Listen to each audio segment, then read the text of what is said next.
Hola, ¿cómo están? Les doy la bienvenida a Sapiencia. En esta oportunidad vamos a dilucidar y comprender de forma clara y concisa qué es la filosofía. Antes que nada, para asegurarte que no vas a perder tu tiempo, no voy a caer en el recurso fácil de decirte que la filosofía es un preguntar interminable acerca de todo, amor a la sabiduría, dudar de todo y bla bla bla.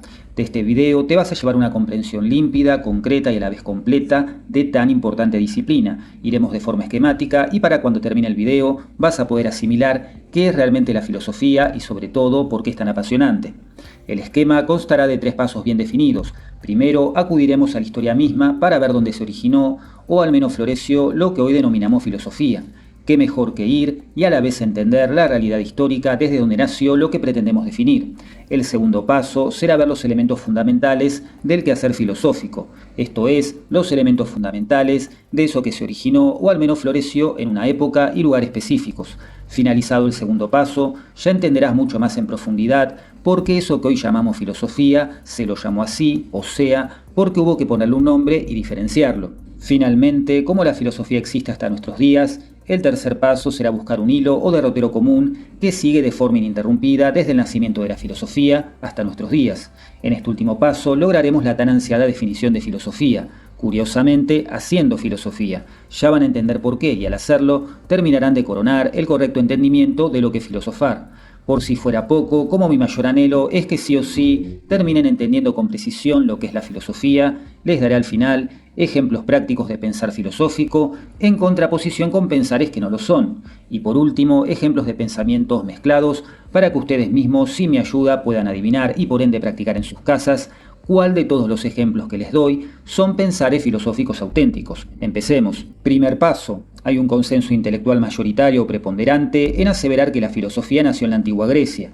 Esto no deja de ser un punto controversial, ya que algunos aseguran que eso es desconocer la filosofía oriental, como por ejemplo la China o la India. En lo personal considero que había filosofía tanto en la China como en la India, sobre todo en lo atinente a la moral y como inspiración o influencia en sus leyes, pero donde floreció y tuvo su mayor esplendor el quehacer filosófico fue sin lugar a dudas en la antigua Grecia.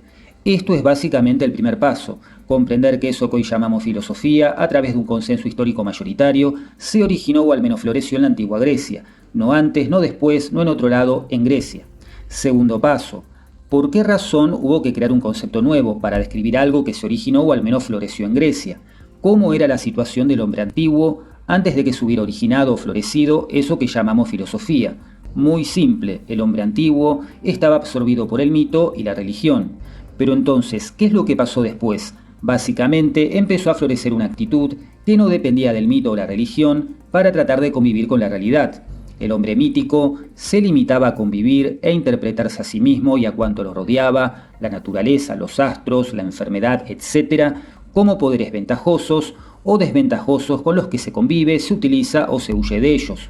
Muchos de estos poderes eran atribuidos a dioses, politeísmo, a los cuales se le debían ciertos ritos, religión, o en otros casos el hombre mítico se expresaba en forma diversa, en otros pueblos ancestrales, como por ejemplo los pueblos originarios de clara tendencia animista, con conceptos tales como la madre tierra, el poder espiritual del mundo vegetal, etc.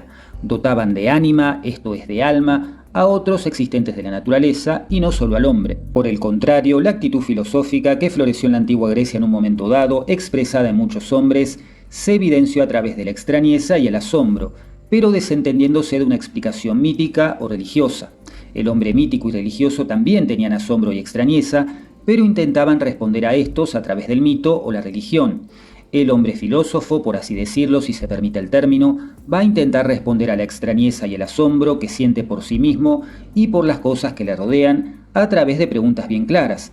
¿Qué soy yo? ¿Qué son las cosas que me rodean? ¿Qué es esto? ¿Qué es aquello? Preguntas bien esenciales y absolutamente aisladas de forma antecedente de cualquier mito o religión. Estas preguntas demuestran que los hombres que se las hacían, a priori, se desentendían del mito o la religión para intentar dar cuenta de ellos mismos y de lo demás. Es en ese momento donde nació la filosofía. Aclarada la razón de por qué fue necesario la invención de un nuevo concepto, en este caso filosofía, para representar un fenómeno novedoso, para terminar el segundo paso, solo nos queda dar unas breves pinceladas de los elementos fundamentales de esta nueva actitud que se originó o al menos floreció en el mundo griego.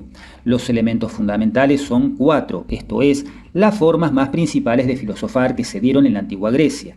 Las mismas son súper claras y fáciles de entender. La filosofía como modo de intentar comprendernos a nosotros mismos o a las demás cosas por el solo hecho de comprender o saber. La filosofía como modo de intentar comprendernos a nosotros mismos y lo demás para tener una dirección para el buen y correcto vivir. La filosofía como modo de intentar comprendernos a nosotros mismos y lo demás para llevar un modo de vida acorde a lo sabido. Y finalmente la filosofía como modo de intentar comprendernos a nosotros mismos y lo demás, entendiendo hasta qué punto conocemos fielmente la realidad, lo que hoy se conoce como teoría del conocimiento, ver si conocemos o si nuestro aparato cognoscitivo nos engaña o directamente no conocemos nada. Estas son las 4 formas fundamentales de filosofar que hubo en el mundo griego. Las hubo de diferente manera, en mayor o menor grado, con matices, pero las más preponderantes fueron estas, que si quisiéramos resumirlas para una asimilación más sencilla quedarían así. Filosofía como saber de las cosas, filosofía como saber de las cosas para tener un direccionamiento moral en la vida, filosofía como un modo de vida donde el saber se debe corresponder sí o sí en la práctica, y filosofía como duda acerca de si podemos conocer. Para que comprendan con más claridad, les daré breves ejemplos a lo largo de toda la historia de la filosofía, no solo la griega, acerca de filósofos que expresaron cada uno de estos modos de filosofar. En Aristóteles, el primer modo de filosofar se puede vislumbrar claramente. Para este insigne filósofo, la vida ejemplar del filósofo es la vida teorética, y la filosofía es un saber riguroso que busca saber qué son las cosas. De ahí su famosa frase, la verdad es la única realidad. Más adelante en el tiempo, el gran filósofo Cicerón concebía la filosofía como un direccionamiento moral y a su vez como un modo de vida intrínsecamente relacionado con servir y cumplir con los deberes de la República. De ahí su famosa frase, no basta con alcanzar la sabiduría, es necesario utilizarla, por lo cual en este se cumple en el segundo y tercer modo fundamental de filosofar. En Gorgias y su célebre frase, el hombre es la medida de todas las cosas, encontramos la duda. El hombre expresa de su subjetividad al conocer, ya que siempre que uno está conociendo, no puede captar jamás la realidad objetiva, esto es, el cuarto modo de filosofar. Desde la antigua Grecia hasta nuestros días, corrió mucha agua bajo el puente, cuando hablamos de la diversidad filosófica. A grosso modo, una vez que nació la filosofía en Grecia, los presocráticos, los filósofos antes de Sócrates, intentaron comprender las cosas que las rodeaban, la naturaleza. Luego, después de Sócrates, empezaron a desarrollarse intentos de comprender no tanto a la naturaleza, sino al mismo ser humano. Luego vino la duda con los sofistas, y más adelante en el mundo romano, la filosofía tomó una vertiente muy relacionada con la política y las leyes. Luego, mucho tiempo después, vino la filosofía medieval, San Agustín primero y mucho tiempo después Santo Tomás, entre varios otros casos. Estos buscaron sintetizar los 3 modos primeros de filosofar, aunque mezclados en algunos casos con la actitud religiosa del hombre antiguo. Una hermosa frase de San Agustín es la siguiente: es mejor cojear por el camino que avanzar a grandes pasos fuera de él.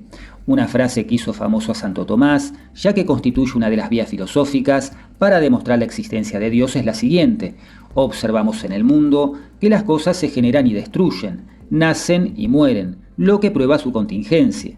En la Edad Moderna, el filósofo francés Descartes se identificó con el filosofar como duda, pero dudar de todo para llegar a la verdad. De ahí su afamado cogito ergo sum, pienso, luego existo.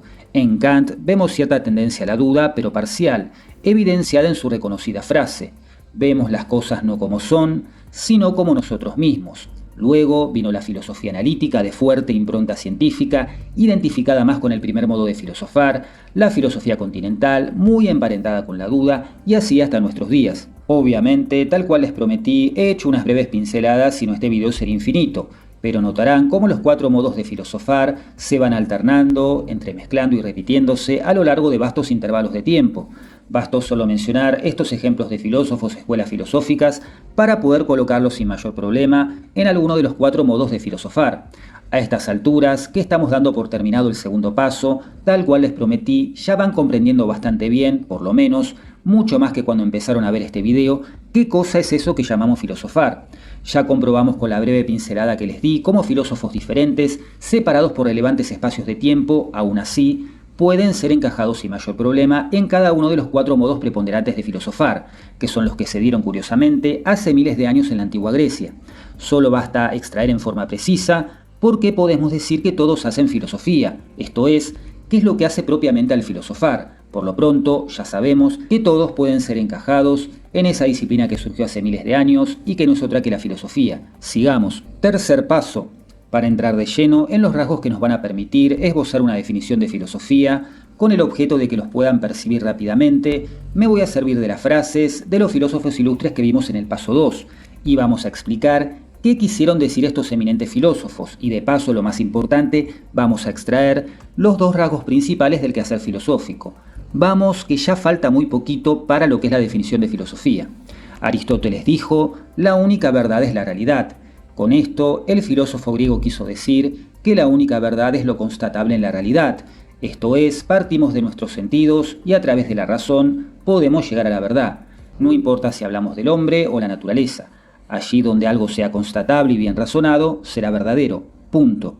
Cicerón dijo, no basta con alcanzar la sabiduría, es necesario utilizarla. Con esto el famoso filósofo romano nos dice que no basta con ser sabio, sino que es menester practicar la sabiduría. No importa si hablamos de un árabe, un griego, un judío, un alemán, etc. Todo hombre sobre la faz de la tierra debe no solo lograr sabiduría, sino ponerla en práctica. Gorgias dijo, el hombre es la medida de todas las cosas.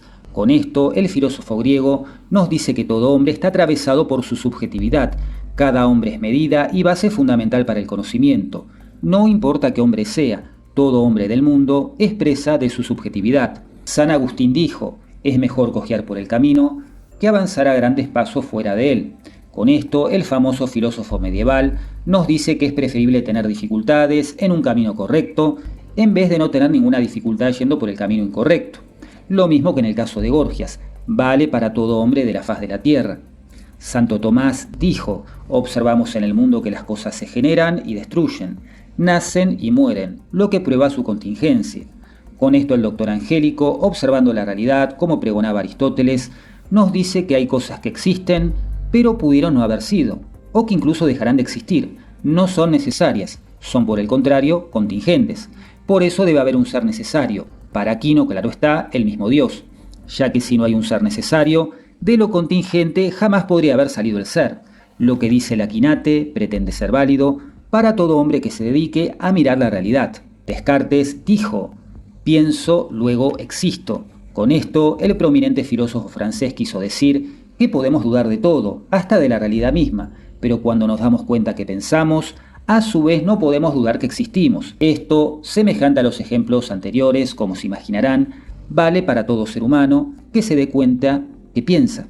Dándose cuenta que piensa, se da cuenta que existe. Kant dijo, vemos las cosas no como son, sino como nosotros mismos. El reconocido filósofo alemán quiso decir que no conocemos algo de la realidad en sí mismo, independiente de nuestro aparato cognoscitivo. No conocemos lo que Kant llama el noumeno o cosa en sí, realidad en sí, sino el fenómeno, cómo se nos aparece, la realidad conocida a nuestra manera. Lo mismo, esto pretende ser válido para toda persona humana. Si son algo intuitivos, tal vez ya se habrán dado cuenta cuáles son los dos rasgos fundamentales del filosofar, total y razón, o totalidad y racionalidad. Vemos claramente cómo todos estos filósofos, que difieren ampliamente en sus concepciones filosóficas y están separados por grandes intervalos de tiempo, coinciden en dos rasgos fundamentales que caracterizan de forma precisa al filosofar, la totalidad y la racionalidad. Todos usaron la razón, y su abordaje de la realidad, ya sea la reflexión sobre el hombre o el mundo, sobre su yo o lo demás, es total, o si prefieren el término, universal. Jamás se dirigen a algo específico, sino a la totalidad de la realidad. Aristóteles habla de toda la realidad, no de una planta, el cielo, un ser humano, sino de la realidad toda, todo lo existente. Si logramos constatar algo en la realidad, con nuestros sentidos, y nuestro razonamiento es bueno, estaremos en la verdad, sea cual sea. Tanto Cicerón como Gorgias como San Agustín reflexionan acerca del hombre en forma total, universal, si quieren agregar otro término, en forma general, no de tal o cual hombre. Santo Tomás habla de toda la realidad, no de esta cosa o de aquella cosa. Todo es contingente en la realidad. Descartes como Kant, ambos de orientación racionalista, sin darle la importancia suma que se da a los sentidos, como vemos en Aristóteles o Santo Tomás, hablan de todo hombre, no de un hombre particular. Otra vez lo mismo, lo general, lo total, lo universal. Razón y totalidad, dos rasgos claros que nos permiten caracterizar adecuadamente a la filosofía. Son tan precisos que incluso filósofos que nada tienen que ver entre sí los cumplen con creces, algunos creyendo que es prioritario apoyarse en los sentidos además de emplear la razón, otros no tanto, pero todos usan la razón, incluso aquellos que la usan para dudar o decir que no conocemos nada. Como se darán cuenta, estamos pudiendo caracterizar a la filosofía haciendo filosofía. No hicimos más que buscar lo universal en lo particular, adentrándonos en la misma historia de la filosofía a través de una pincelada de filósofos y escuelas filosóficas que se han dado desde el nacimiento mismo de la filosofía como disciplina. Ahora vamos a terminar de delinear la definición de filosofía, y teniendo en cuenta que hasta el momento solo se tiene por evidente que existe el ser humano y todo lo demás, llámese el mundo, el universo, etc., diremos con toda justicia que filosofía es una concepción del yo y del mundo racional y total. De ahí que el célebre filósofo y físico fallecido Mario Bunge diga algo tan sencillo como esto: cuando pensamos algo de la forma más general posible, estamos haciendo filosofía. Para terminar, cumpliré con mi promesa de darle ejemplos prácticos.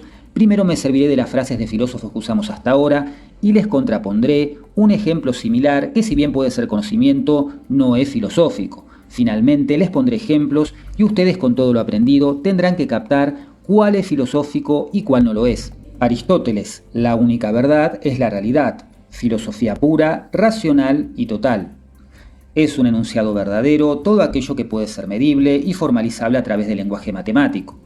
No es filosofía, una típica declaración del mundo científico. Podrá ser correcta, pero no es filosofía.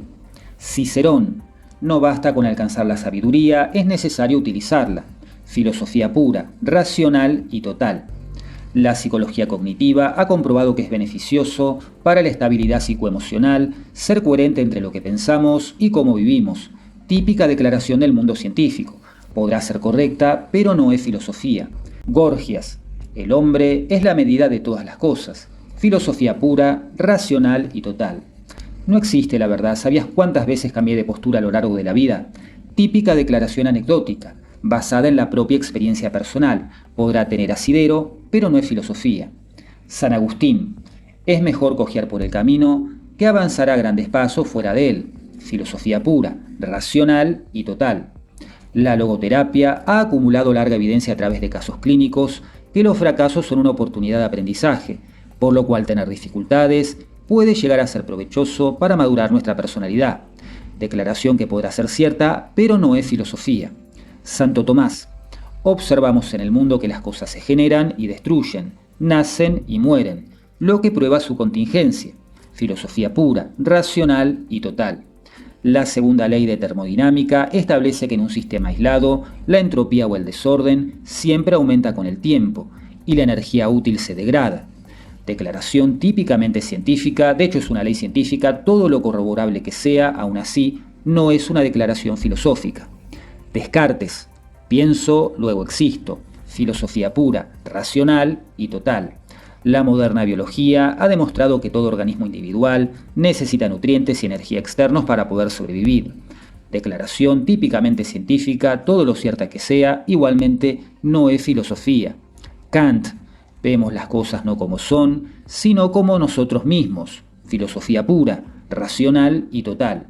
Las modernas neurociencias han demostrado a través de estudios empíricos que el cerebro no distingue entre lo real e irreal cuando se trata de impulsos. Declaración científica que tiene asidero, mas no es filosofía. Filosofía designa racional, total, universal, general. Las otras declaraciones, por ejemplo las referentes a la ciencia, designan experimental, matematizable, comprobable, y las declaraciones anecdóticas designan subjetivo, anecdótico, personal, vivencial. Para terminar, les voy a otorgar a continuación 10 ejemplos para que, a medida que los nombro, puedan darse cuenta ustedes mismos qué frase es propiamente filosófica, científica, personal o anecdótica. Empecemos con la primera. La pobreza es un atentado intrínseco contra la humanidad, ya que no permite a los seres humanos ser quienes son. La pobreza es un 20% mayor en los países con mayor tasa de desigualdad, sobre todo dentro del continente europeo. El amor es una ilusión. Todas las parejas que tuve me fueron infiel. El amor es solo una reacción química en nuestro cerebro. La felicidad es el fin último natural al que tienden los hombres. La inteligencia busca la verdad y la voluntad el bien. Los metales se dilatan con el calor. El todo es mayor que la parte. Solo sé que no sé nada. Todo lo que comienza a existir tiene una causa. Presumo que has logrado identificar, en base a todo lo aprendido en este video, cuáles declaraciones fueron filosóficas, cuáles científicas y cuáles anecdóticas o relacionadas con la experiencia personal. Espero que el video te haya sido de suma utilidad. Desde ya te invito a suscribirte al canal, dar me gusta y sobre todo comentar. Te felicito por ver el video en forma completa y te deseo muchos éxitos si decidís emprender el viaje al apasionante y fantástico mundo del filosofar. Nos estamos viendo.